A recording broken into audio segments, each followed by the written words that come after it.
ভোমরা স্থল বন্দর দিয়ে আমদানি বাড়ায় সাতক্ষীরার খুচরা বাজারে কমেছে চালের দাম। প্রকারভেদে খাদ্যশস্যটির দাম কমেছে কেজিতে ৬ থেকে ৭ টাকা।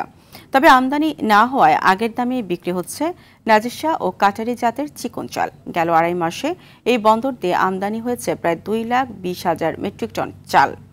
সাতক্ষীরা প্রতিনিধি রামকৃষ্ণ চক্রবর্তীর পাঠানো তথ্যচিত্র আরও জানাচ্ছেন সাকিব আল হাসান।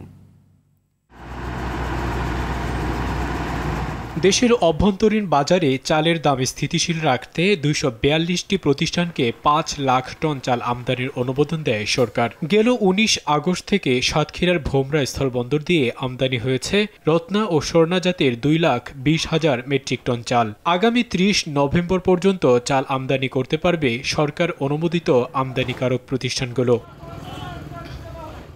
ভারতীয় চাল আমদানির ফলে বন্দরের পাইকারি বাজারগুলোতে কমেছে চালের দাম। আমদানির পূর্বে পাইকারি বাজারে রত্নজাতের চাল কেজিতে বিক্রি হতো ৫২ টাকায়, ৬ থেকে ৭ টাকা কমে বিক্রি হচ্ছে ৪৭ থেকে ৪৮ টাকায়। তবে আমদানি না হওয়ায় নাজিরশাহ ও কাটারি জাতের চিকন চাল বিক্রি হচ্ছে আগের দাম ৭০ থেকে ৮০ টাকায়।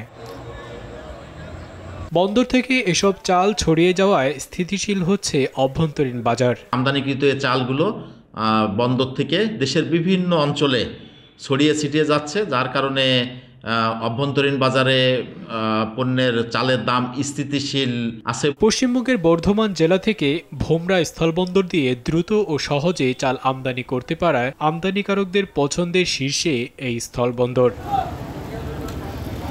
সাকিব আল হাসান, RTV।